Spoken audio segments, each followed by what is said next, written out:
जय जगन्नाथ ओडिपिक चैनल रे आपन को स्वागत। आज पुणी एक नूतन अध्याय आम सम्मुखें अच्छा श्रीजुत पंडित रविनारायण महापात्र साहब आसतु मुखर आम जाना ये जो ए सब विभिन्न प्रकार अघटन मान घटी चलुचे भारत वर्ष से आगुरी कहते जे उत्तरांचल एरिया रे उत्तर पूर्व भारतर उत्तर दिगरे बन्या बात्या भूस्खलन भूमिकंप सब आरंभ हो से परिप्रेक्षी आम देखा उत्तराखंड रे बर्तमान प्रलय सृष्टि हो जाइए आउ जो प्रलय जिनस से कहते यही टाइप ही हम आगक हम तेणु चलतु आम आउ अधिक तथ्य जाना से कौ परिप्रेक्षी ए संदर्भ में कहले।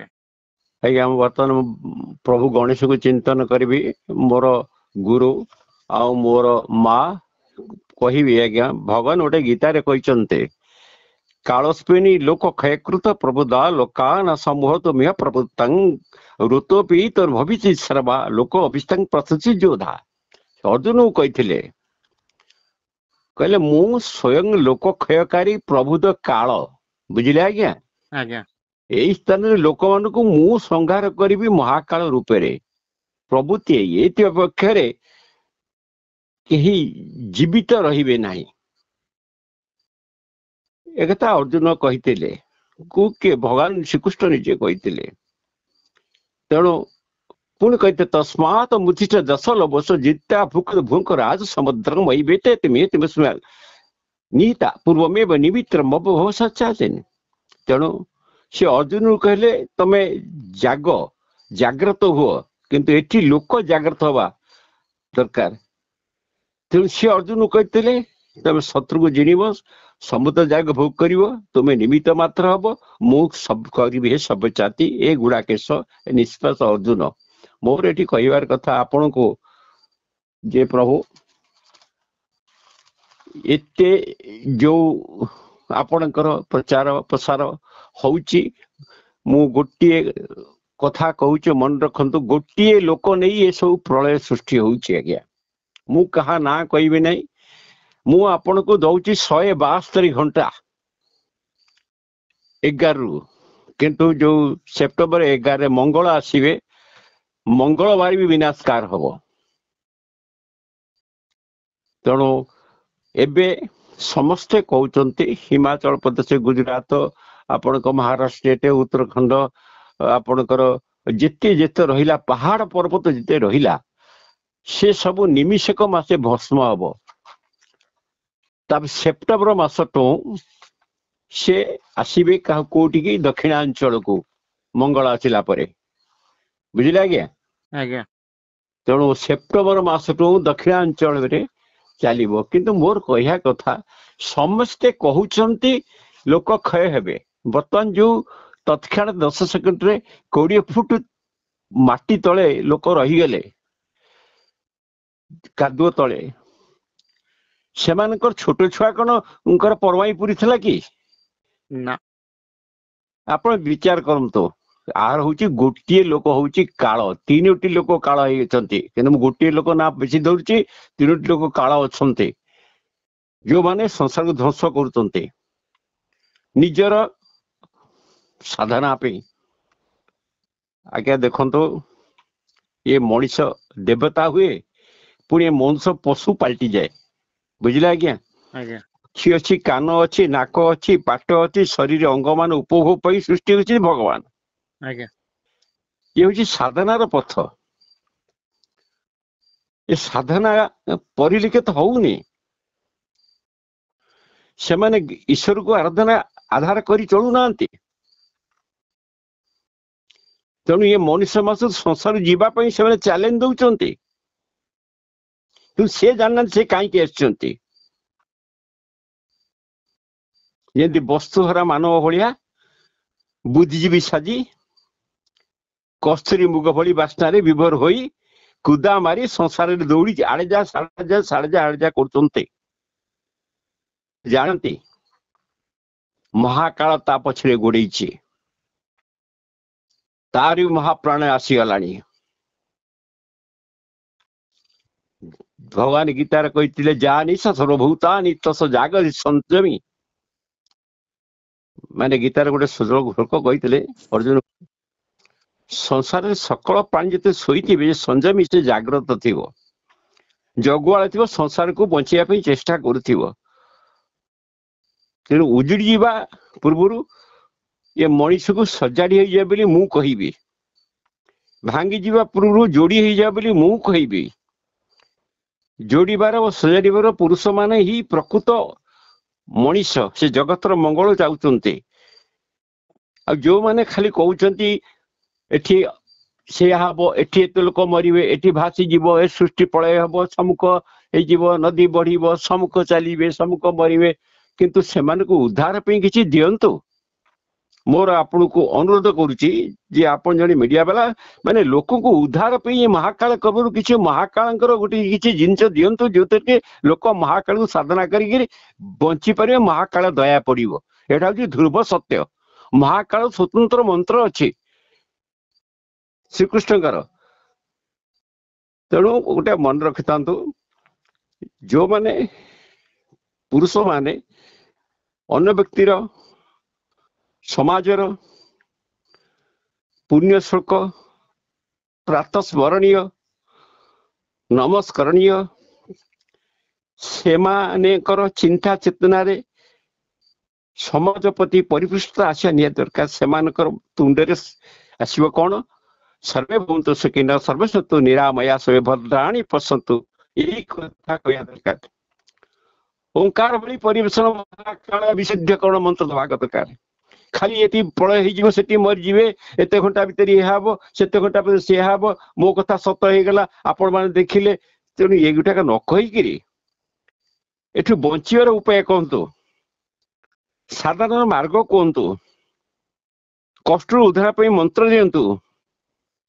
କଷ୍ଟ ସାଧନା ବରିଷ୍ଠ ପୁରୁଷ ମାନଙ୍କ ଭାବରେ ଦଣ୍ଡାୟମାନ ହଉଛି ସମ୍ମୁଖରେ, ସେମାନଙ୍କର ହୃଦୟର ମାନେ ଯୋଉ ବିଶୃଙ୍ଖଳା ଆସୁଛି ଆପଣଙ୍କ କଥା ଶୁଣିକିରି ବା ଉନ୍ନତ କଥା ଶୁଣିକିରି, ଏଇଆ ହବ ସେ ହବ, ସେ ବି ସମୁଦ୍ର ଉଠିବ, ସେ ଉତ୍ତରାଜରେ ପାହାଡ ଖସିଲା, ହେଇ ଦେଖ ମୁଁ କହିଥିଲି ମରିଗଲା, ହେଇ ତ ଭୂମିକମ୍ପ ହେଇଗଲା, ହେ ପଥର ପଡି ମରିଗଲା, ହେଇ ଦେଖ ସନ ମରିଗଲେ, ଏଗୁଡିକ ନ କହି ଲୋକ ଭୟଭୀତ ନ କରିକି ତାଙ୍କୁ ବାସ୍ତୁବାଦୀ ସମାଜର ଆକଳନ କରିପାରିବା ପାଇଁ ସମାଜ ଦିଅନ୍ତୁ। ବିଶାଳ ସଂସାରରେ ହୃଦୟକୁ ବିଶାଳତା ପରିପୂର୍ଣ୍ଣ ନ କଲେ ମଣିଷ ବିଶାଳ ହୋଇପାରିବ ନାହିଁ। ଖାଲି ମରିଯିବ, ତଡିଯିବ, ପାହାଡ ଭାଙ୍ଗିଯିବ, ହବ, ସେ ମହାକାଳ ତାର କରିବ, କିନ୍ତୁ ମଣିଷ ବଞ୍ଚିବ। ଏ ବିଶାଳତା ହେଉ ବା ବିରାଟ ପୁରୁଷ ହଉ, ଯିଏ ମହାକାଳ ହଉ, କିନ୍ତୁ ତମେ ପୁରୁଷର, ବିଶ୍ୱରୂପର, ବିଶ୍ୱଧାରର, ବିଶ୍ୱଗତର, ମାନେ ବିଶ୍ୱାତୀତ, ମାନେ ହେଇ ଜଗତର ମଙ୍ଗଳ କର। ତମେ ଛନ୍ଦି ହୋଇଯାଏ ନାହିଁ, ଖାଲି ମରିଯିବ, ପ୍ରଳୟ ହବ, ଭଙ୍ଗା ହବ, ମୁଁ କହିଥିଲି ହେଇଗଲା, ଏତେ ଦିନ ଭିତରେ ସେୟା ହେଇଗଲା, ଏତେ ବାତ୍ୟା କୁହନ୍ତୁ, ବାତ୍ୟା ଆସୁଛି ଏବେ 16 ତାରିଖ ବାତ୍ୟା ସୃଷ୍ଟି ହବ, ସେଇ ନକ୍ଷତ୍ର ସୃଷ୍ଟି ହବ ଯୋଉଠି ମହାବାତ୍ୟା ସୃଷ୍ଟି ହେଇଥିଲା। ତା ବେଲେ କଣ ଆମେ କେବଳ ଲୋକ ମରିଯିବେ ଏମିତି ହବ? ନାହିଁ, ଲୋକଙ୍କୁ ବାଚାଳ କରନ୍ତୁ ନାହିଁ, ଲୋକମାନଙ୍କୁ ବାସୁବାଦ କରନ୍ତୁ।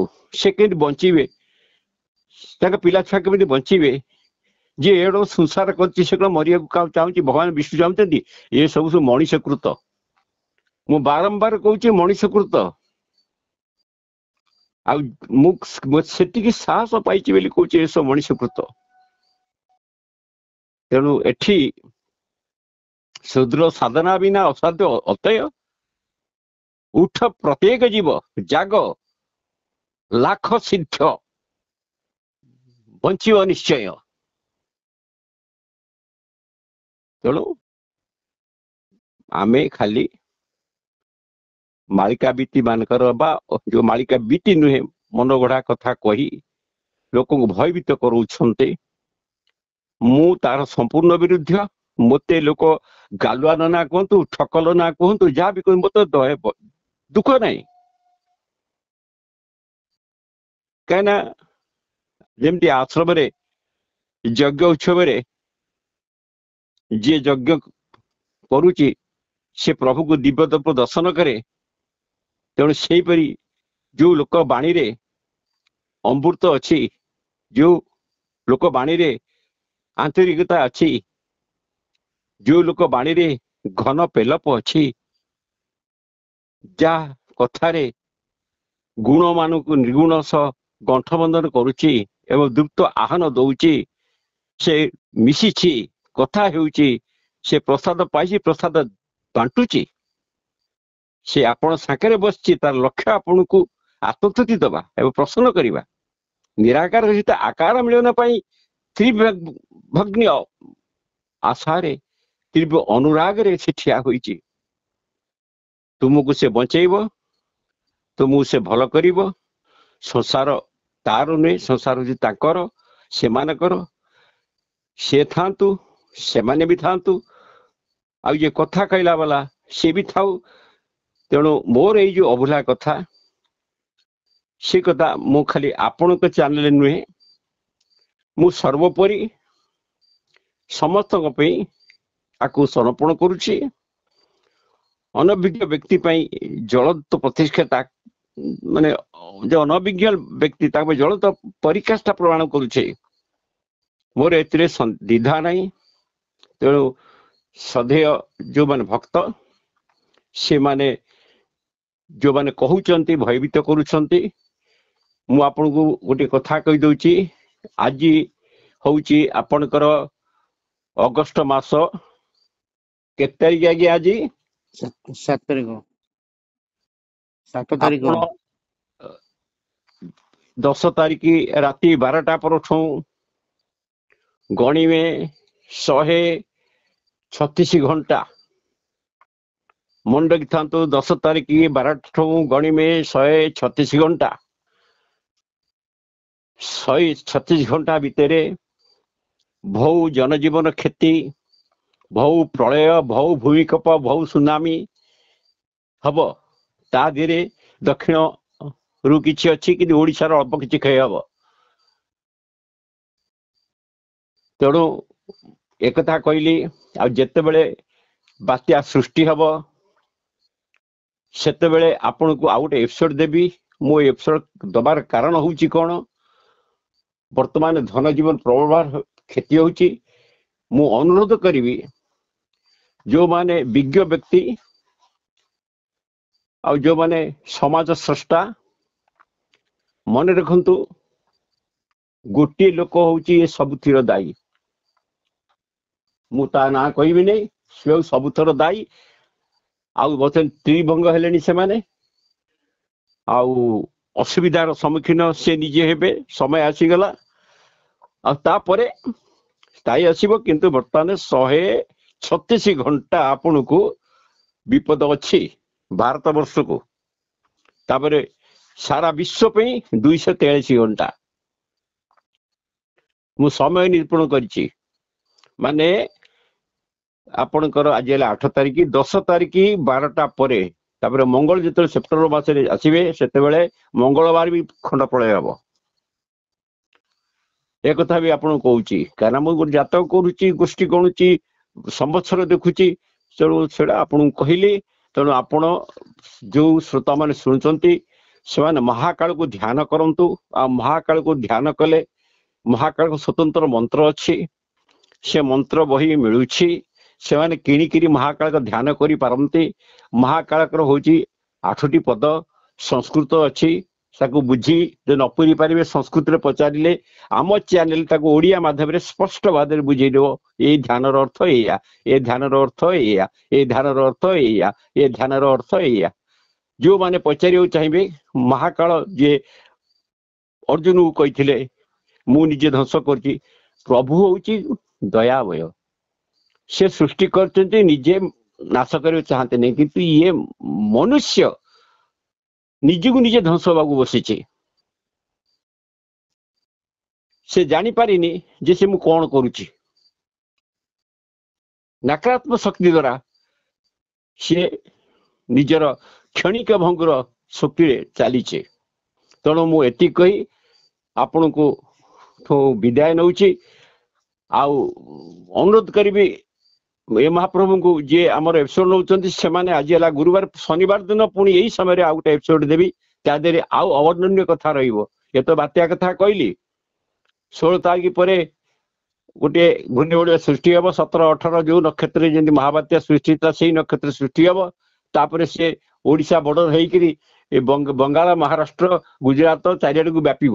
ତା ଦ୍ୱାରା ବହୁତ କ୍ଷତି, ବହୁତ ବର୍ଷା ହବ, କିନ୍ତୁ ଏପର୍ଯ୍ୟନ୍ତ ସୃଷ୍ଟି ହେଇନାହିଁ, ତେଣୁ କହିବା ଅସମ୍ଭବ। କିନ୍ତୁ ଗୋଟେ ଜାଣିକିରି କହୁନି, ଯାହା ଆମକୁ ନିର୍ଦ୍ଦେଶ ମିଳିଲା କହୁଛି, ଲୋକ ଥଟ୍ଟା କରିପାରନ୍ତି, ତେଣୁ ମୋର ଦୁଃଖ ନାହିଁ, କାହିଁକିନା ମୁଁ ଆସିଛି ଜଗତର ମଙ୍ଗଳ କରିବା ପାଇଁ। ଭଗବାନ କହିଛନ୍ତି ତୁମେ ସମସ୍ତଙ୍କ ମଙ୍ଗଳ ଚିନ୍ତା କରିବ, ତମ ମଙ୍ଗଳ ତା ଭିତରେ ଅଛି। ଆଜ୍ଞା, ସତ ନା ମିଛ ଆଜ୍ଞା? ସତ ଆଜ୍ଞା। ବାସ୍, ମୁଁ ଏତିକି କହି ରହୁଛି।